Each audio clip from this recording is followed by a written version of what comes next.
Take me to the sea, wash away my worries, let my soul be free. Take me to the ocean, take me to the sea, wash away my worries, let my soul be free.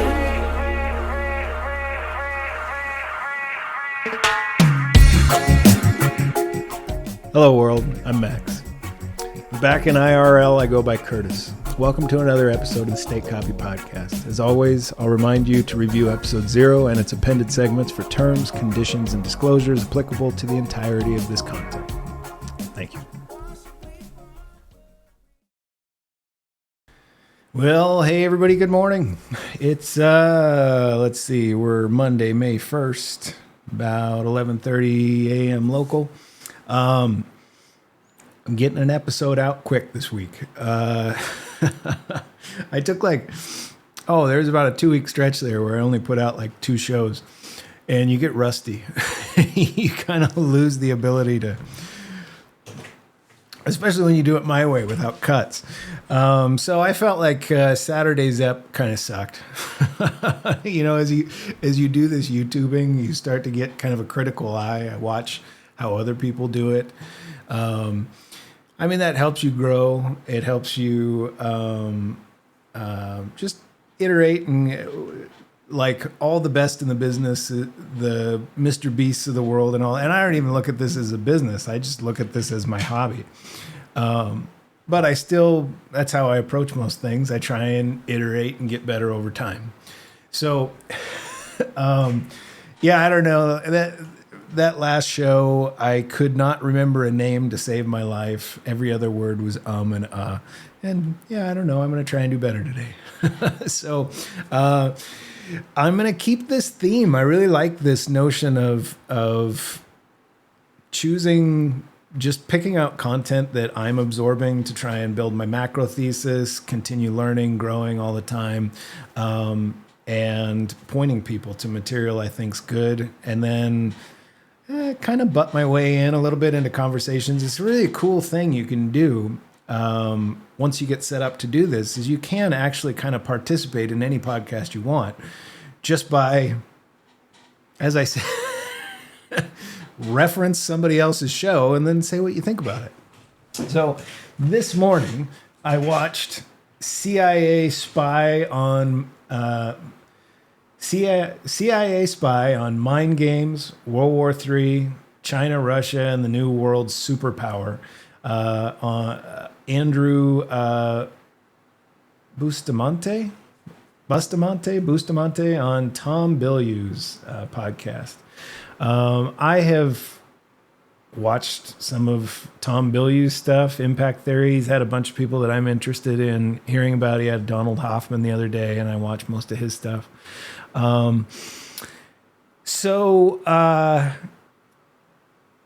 Also, the CIA guy, Andy, I watched him on Lex Friedman a few months back, so I was pretty familiar with his stuff. I like this conversation, though. The first hour and 10 minutes of it was on mind games and human psychology.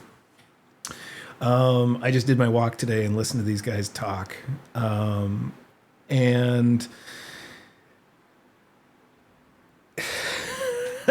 I don't want to say it's validating, because to me it's just kind of of course, the conclusion I draw when I look at humanity and think about them through the lens of computer science.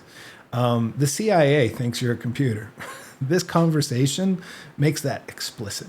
Like this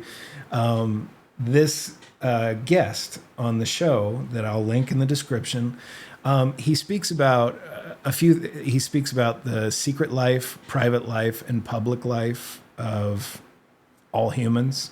That's fascinating and fits pretty well with my model for how everything works. I'm trying an experiment of throwing those walls away and making public life emerge a perfect, I'm trying an experiment with my show of merging secret, private, and public life and just authentically sharing who I am. That's why at parts of it, you're just like, man, overshare, dude. Potentially, I don't know. Feedback I've gotten from friends, but it's an experiment. I'm just trying to see what it will do. My thinking on that is, first of all, for my software engineer or my computer science theory, that you could upload your consciousness to the cloud. It's too complex when it's divided into these three pillars. If you have this complex interplay of who you are sort of secretly inside that you don't share with anybody, and then you have this other sort of middle area, which is your private life with your friends and, hopefully your spouse. And then you have your public life where, you're renting Lambos to take pictures for your Instagram pictures or whatever. My theory is it's going to be very difficult for AGI that we'll have in the next 3 to 5 years. It's much more complicated for it to render who you are if you divide yourself into those three sections of a pie. And so, yeah, that means I have to get myself comfortable with sharing authentically who I am all the time.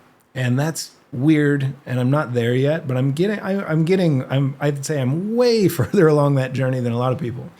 And it means you really have to, what's great about it is through journaling, through sharing, through this process, watching yourself share stuff about yourself, it allows you to look at your secret life critically and make changes. I mean, it makes me just want to be as honest as possible, because I am sharing as much as I can of myself, and I'm trying to remove these. I'm trying to create sort of a harmony in myself where I'm okay with sharing exactly who I am. That means I'm driven to be sort of the best I can be.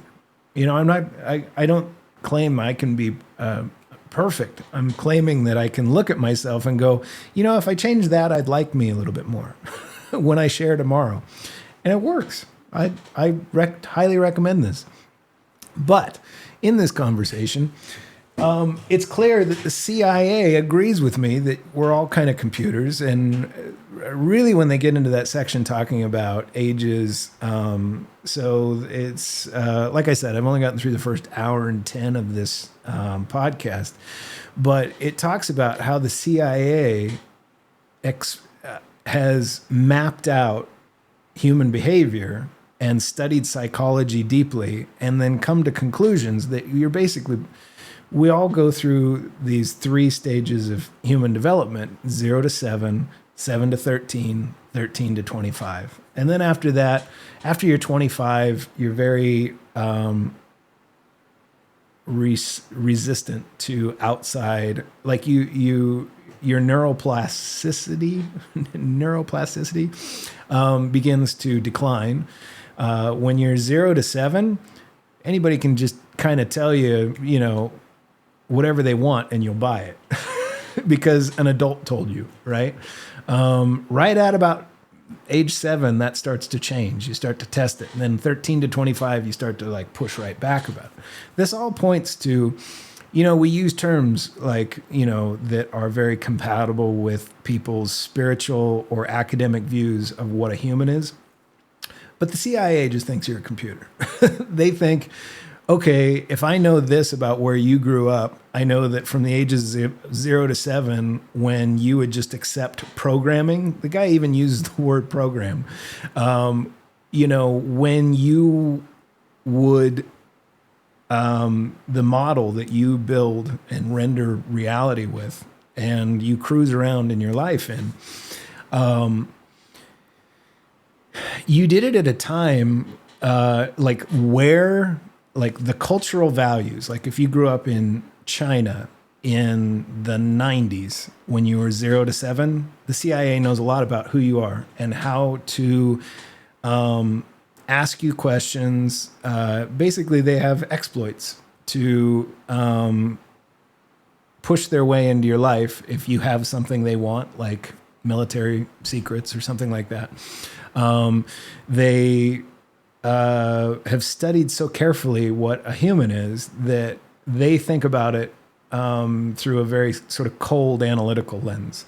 When I think about it this way, and I draw these same sort of connections, I guess, or abstractions for how to think about it, I try and really just do it from a warm place. Like, I think it's kind of beautiful.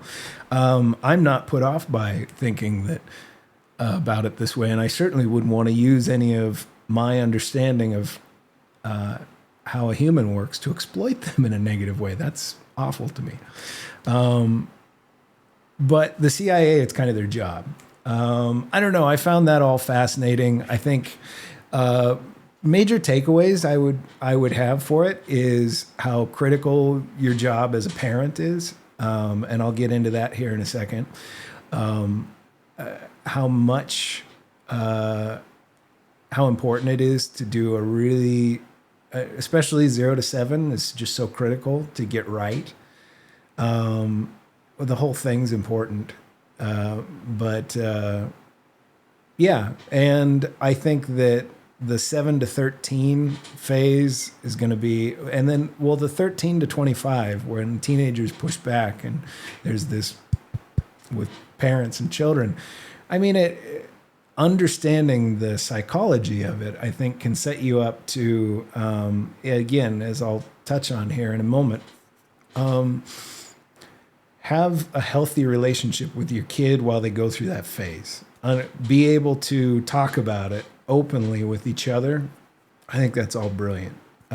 So I guess if you're in the CIA, you should study this stuff to figure out how to exploit other humans for your, whatever your goal is. I think that's yucky, and I think I get it.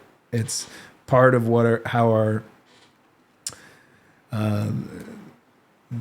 geopolitics works. But I would say study it just as, I mean, if you're a parent or if you want to be a good, if you just want to be the best you, it's very useful knowledge to understand these periods of, because neuroplasticity is something we always have. It's just gated so hard after 25 because you have put up all these walls in your head and your thinking that makes you closed off to any outside ideas. And that's a defense mechanism that's necessary for you to become a provider for your children and all that, but it makes what you can be and what you can think about extremely limited. So if you can think about things in this context, you can maybe get yourself to a place where neuroplasticity beyond 25 is, I think, it's about being curious. You have to be a lifelong learner, and you have to be willing to go out and listen to as many people talk as you can. And you have to be sort of, so curiosity, you must hang on to past 25. This is something I will try and teach my daughter. Any others I might have. Remember, I think I'm going to live forever. I think you can sort of refactor your mind after you're even in your 40s, but through just habit. You can, through, I would say, start doing a daily journal and then start thinking of your mind in this context. And you can start building habits around whatever behaviors you want. And you can quite literally rewrite who you are. I've seen it done, and I've done it. You don't have to settle for, well, I'm 26 now, so this is who I'm going to be. It's over. Because then you just kind of, you limit yourself to your automated, how you tuned your environment and you tuned yourself to be. up to that point. Okay, that's enough on that. Fascinating conversation. I recommend it. I'll probably listen to the other half today where they talk about, where a CIA guy talks about where he thinks we're going in terms of this fourth turning we're in. Let's see. Another thing they talked about before I move on, I do want to talk a little bit more about this parenting thing. So they talk about at about the 50-ish minute mark how this Andy Bustamante, I butcher names, how he thinks as a parent. Like, now what do you do with all this,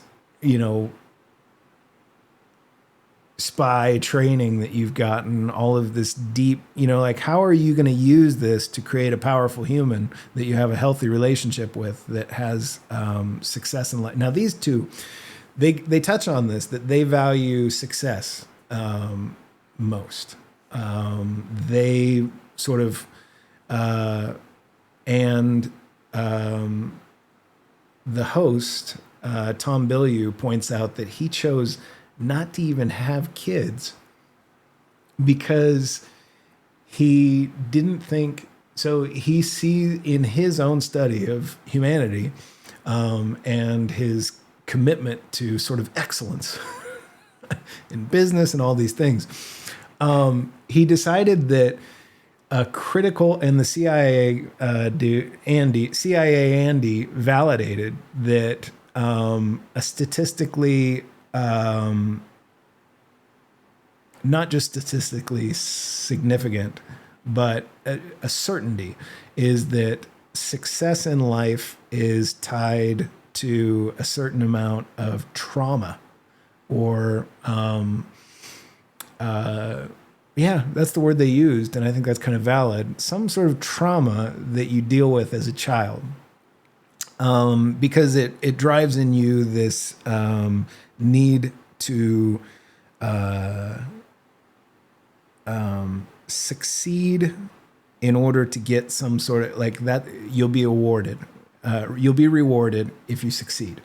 And basically, if you go through trauma and you deal with some shit as a kid, it forces you to try to create success in your life so that you can get all that validation you're starving for, or that reward that makes the trauma that you dealt with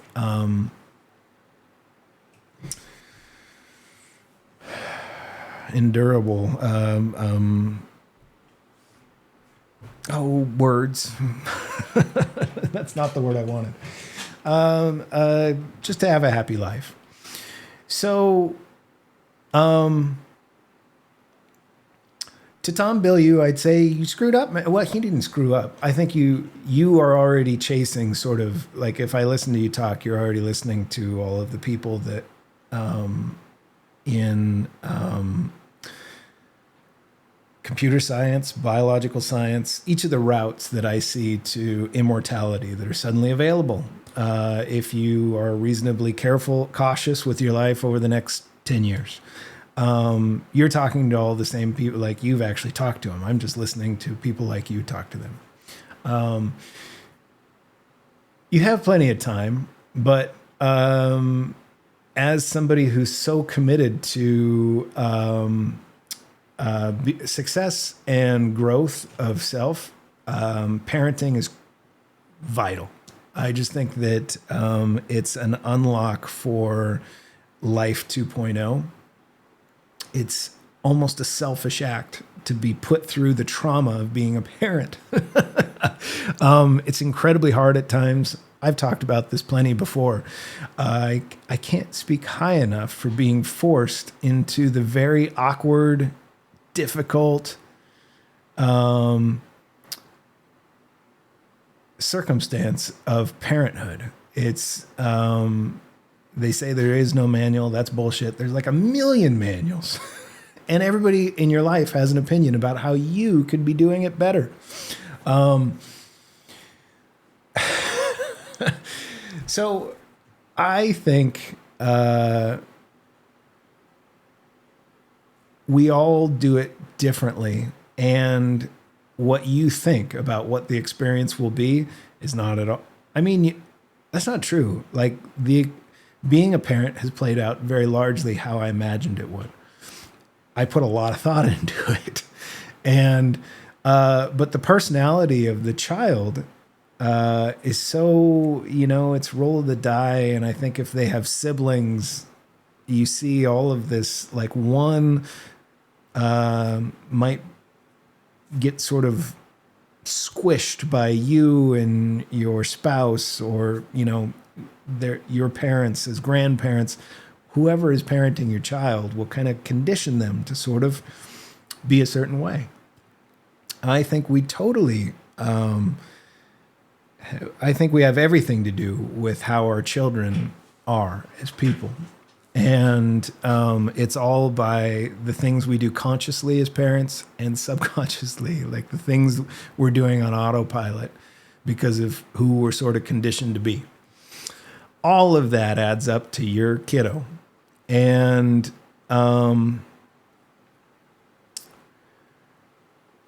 not just what you say, it's all of the behaviors that you it's like leadership by example. It's like your kids watch how you interact with all the people around you. If you say one thing and you do another, they see that, and then they're forced to reconcile those two.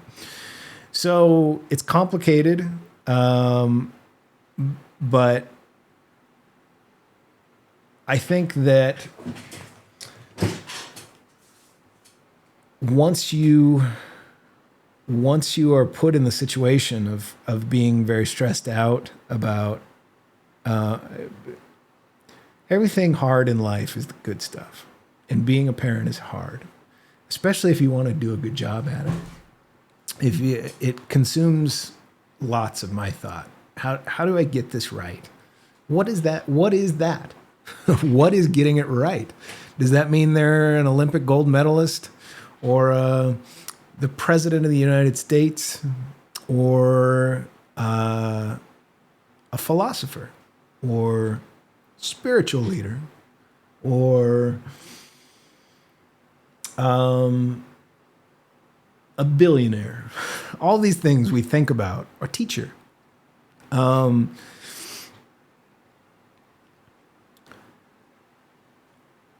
As I think about all these very carefully, I think I want my child to have a happy, fulfilled life.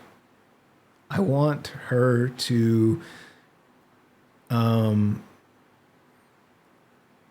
experience moments of authentic joy. I want her to be a lifelong learner. I think, and then, so I hear, so Tom Bilyeu was he gave as a watcher, as a person who's never parented, he said he decided he opted out of being a parent because he didn't want to have to deal with, how do I subject my kid to the trauma I think they need to be successful in life? But then he also gave really good advice for like how he deals with it. Is he's taught himself not to seek the achievement at the end and make that a measure of happiness. He's made happiness the struggle for success. I disagree with this take. I don't want my kid to be addicted to struggle. I've taken a wildly different approach than this guy to life. It sounds.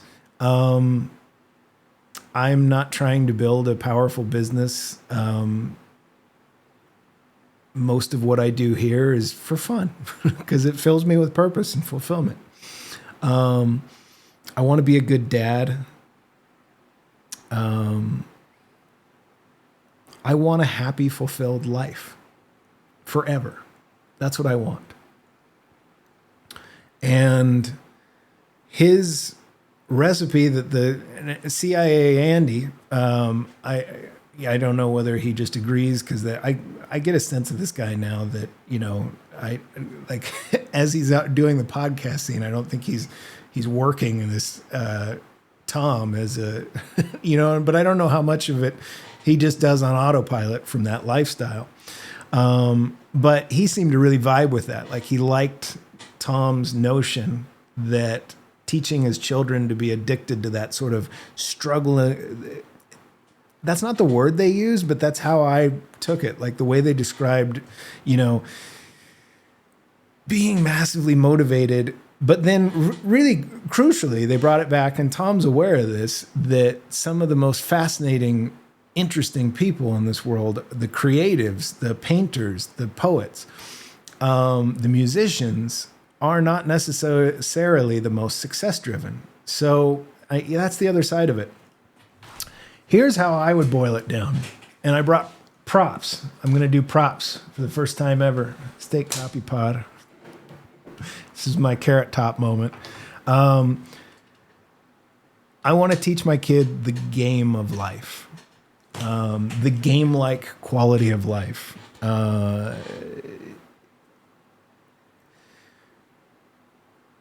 And not that bullshit, the game of life that we're all thinking of, Milton Bradley or whoever made it, the one with the spinny wheel, and you're teaching your children that this is what life's about. It's a perfect recipe to teach your kid how to be like a consumer in a consumer-driven economy. Like I understand why culturally we motivated our children to think that what life is about is you get your car, you get your spouse, then you add children, you roll this wheel, and chance puts you on a thing where you move along through life, then you reach the end, and then we count up how much money or children you have at the end.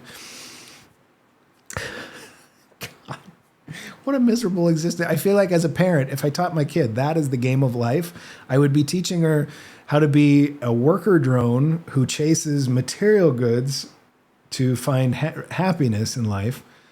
And at the end, she will measure her life by how much stuff she has. And if she has extra stuff, she also will be taught to go to the casino to spin the wheel to try and get some sort of good thing in her life that is further material goods. What bullshit. That is the last thing I want to teach her. When I teach my kid the game of life, and I've already started, I get out one of these. Connect 4.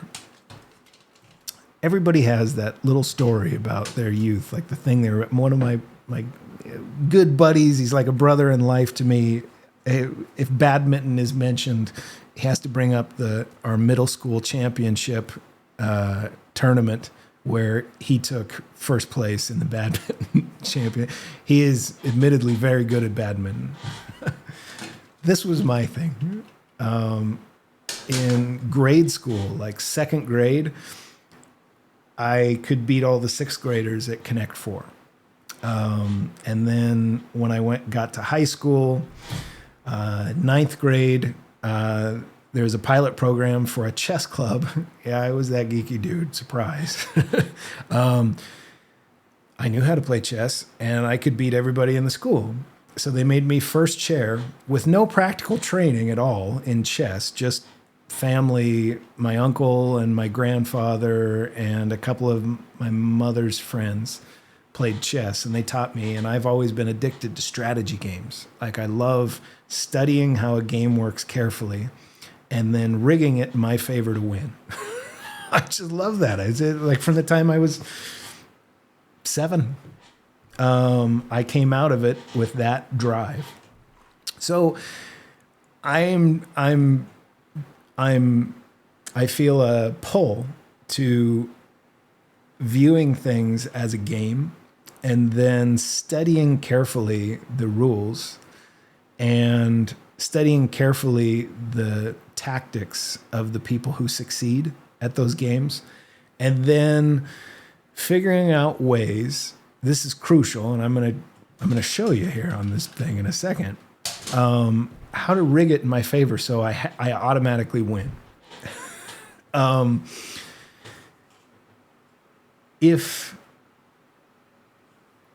Just to finish my chess story, I got first chair. We had one chess meet or whatever the hell you call it. And this school came that was well financed.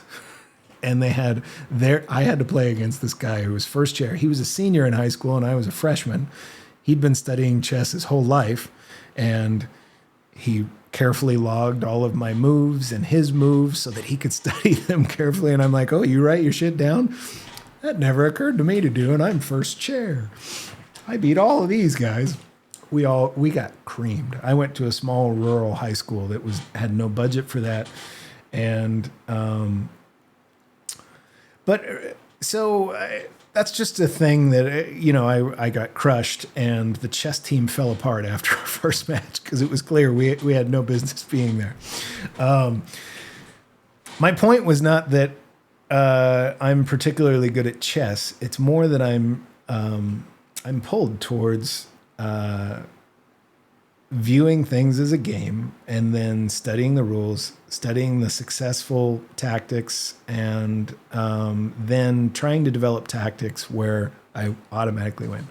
Let me show you what that looks like. So I've started playing Connect 4 with my kid. If you've ever played this game, pretty straightforward. I would usually recommend going in the center. And then your opponent probably will go in a corner. And then you should probably take the other corner if they know what they're doing. But if they don't know what they're doing, they might just just start trying to stack them up here, because they're like my kid was the first time I played this with her, 5 years old, and she barely even understood what the objective was. You play a bit, you make it fun with your kid, and they make it to where they ask you to play. How do you do that? It's got to be fun. You got to be enthusiastic about it, and you can't be like the dictator, the strict taskmaster. No, you want to make your kid want to play the game with you. Hey, Dad, can we play Connect 4? That's what I want. Like, if I failed unless I hear that. So I go into it with that mindset. This has to be fun. Now, when I played this game, I learned early you could go like this. And then, let's say, novice Connect 4 player goes like this.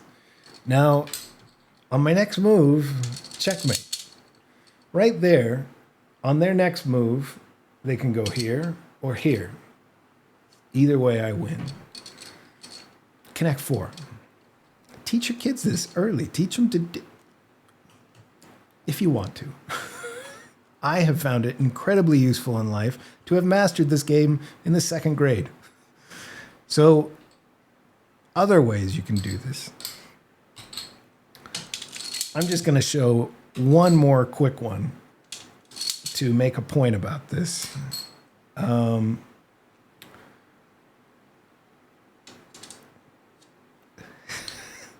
Never tried to play Connect 4 with yourself? My first time. There should be one more. I would have had to block up here. If you get yourself in a position where you can... Here's what I'll do. Real time. This is my first time carrot topping. So here's what I'll do.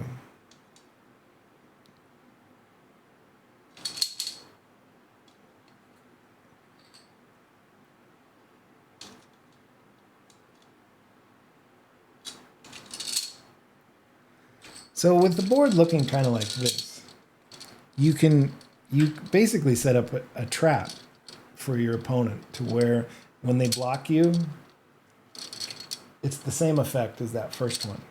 So I started teaching my kid, this is how you trap somebody in a strategy game. So now she, if it was her turn, would have to block me.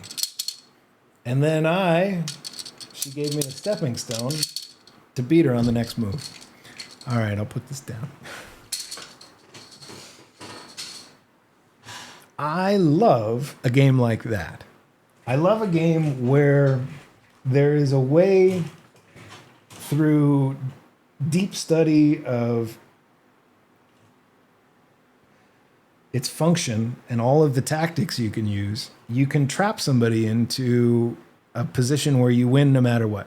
I find this incredibly useful in investing.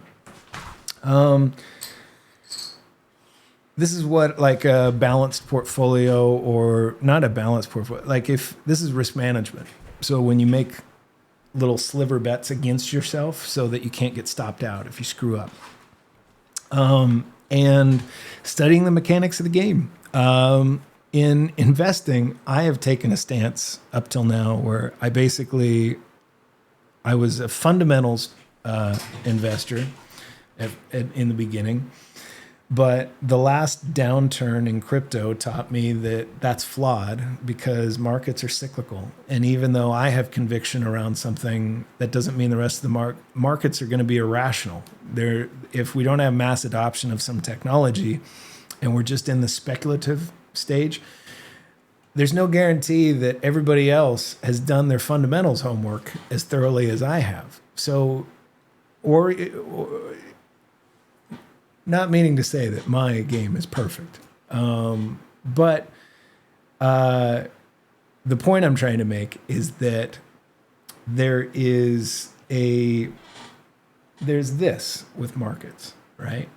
So in this downturn, I taught myself risk management. I taught myself all of macro and traditional economy. Not all, like nobody can know all this stuff. I'm not saying I can get every bet right in macro. I'm just saying I went from, if I put knowledge of the global economy, global monetary, the business cycle, trading,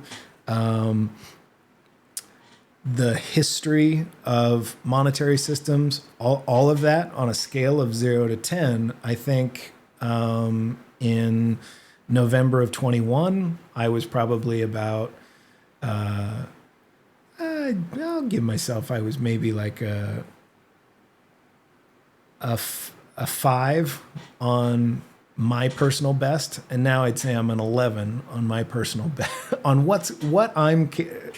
with the amount of time I'm willing to put into all of it. I have more than, I'd say I was more like a 2 before, and now I'm more like a 9, to be more fair. So in teaching myself all that, it means now I need to make sure that I'm always open-minded. I'm willing to always change whatever my system is. And so I had rules for myself in the last cycle that never trade with leverage, like never borrow. I'm still kind of on that, but I think with small sums, there is, like, I made myself sort of allergic to short time frame trading. And I see a lot of people doing really well. And because if you've listened to any of my other stuff, I have pretty heavy conviction that we're scraping along the bottom of a market that is going to explode. I should teach myself those skills. So I've been dedicating a lot of time recently to teaching myself to trade, even in short terms, time frames. I'm going to keep the bulk of my my bags weighted towards probably more like CTO Larson's. I like his trend trade system, especially for where we're at with the transition to crypto. It's still this many people actually know it's inevitable. Everybody else thinks it's just Dogecoin. So with that knowledge, I got to use it, and it's like, so I decided, okay, I got to go learn about perpetuals. I got to go learn how to do leverage trades, but with,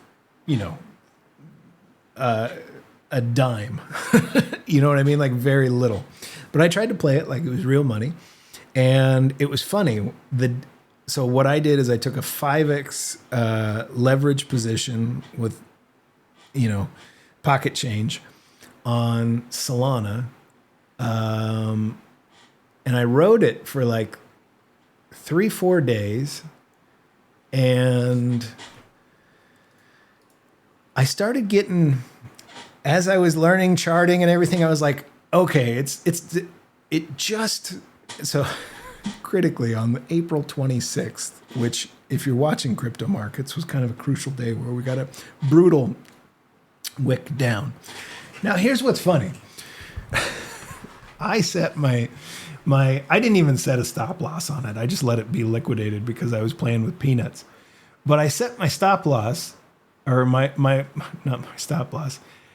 So I doubled down on the 26th, right when I just got a feeling where I was like, this is where it should break up. And I went from 5x to 10x leverage, and it moved my liquidation number to $20 and 20.326. And I shit you not, this wick went to $20 and 33 cents, but it's rounding up because it did liquidate me. It tells, I don't know, like, you know what it felt like in the moment is they were trying to liquidate me. I bet you that's how everybody feels. But I'm talking to a fraction of a penny. I got it within a. It really starts to make you feel like, yeah, I don't want to mess with this. This is not my thing. But this is about learning, and especially if I'm going to make bets on DeFi things that sit on top of Web3, I need to understand how these things work mechanically. I needed to understand, like, I didn't know what it looked like when you had a leverage position that was 5x and you moved it to 10x. Do I have to sell that position? Do I have to close it? Does it just, and it did, it just accepted my new positions. You can't do any of that unless you learn or unless you experience it. Some people can. Some people can read this shit in a book and just know it. I'm not that guy. I need to hear somebody explain it to me like this, and then I need to go try it. So I did, and I got liquidated.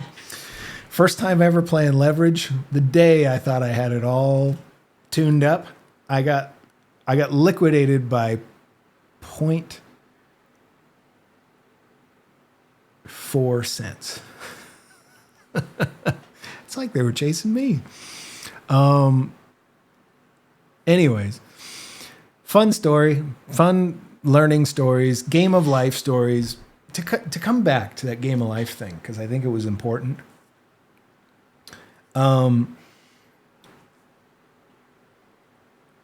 Because of this Connect 4 thing, chess, video games, hugely. When oh man, first person shooters, World of Warcraft, all of it. I was the first one to have, 100,000 gold or whatever it was in World of Warcraft because I loved learning the economy of trading these virtual things in a game, all of it. I'm just drawn to that. It's what I actually enjoy doing. When you begin to look at all of this like that, which you can do, it makes... I'm not driven towards building a business like this Tom Bilyeu or anything. I'm driven towards having a good time doing this, all of it. And it means when I got stopped out or liquidated the other day in my trade, that's fine. I was there when I made it, I was like, I'm probably going to lose this. And it's probably why I'm so attracted to stoicism and stoic ideals, because I really look at life as just, okay, I'm going to learn something new. I'm going to build some tactics around this. I'm going to try some shit. And then when I feel like I've mastered it, nowadays what I do is I zoom out, because I don't want to be, I think there's a bigger,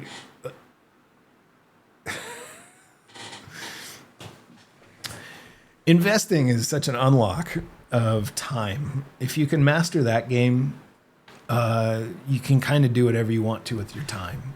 And so I'm drawn to that. And I feel like I'm good at it. We'll see though. I'm trying to position myself to where I never really get stopped out these days. I'm just going to keep doing this until it's time to go learn something new and do something else. And, so if there was a lesson I could teach my kid, it is not to be addicted to struggle. It would be addicted to learning and be addicted to enjoying this game. Think of it like a game that you want to play. Like if I can teach her to just fall into that like I did, she's got the world made. Every day's the best day ever. That's how I feel, authentically. Y'all, it's been a hoot. We're at about an hour in, 45 minutes, and I feel like I did a better job today at this. And I will... There are so much content out there, so now I feel like I always have a show I can do just talking about all of your shows. Thank you so much. If you're listening, I just think you're the coolest. Thanks. Now it's coming around, you're feeling cut down, and then the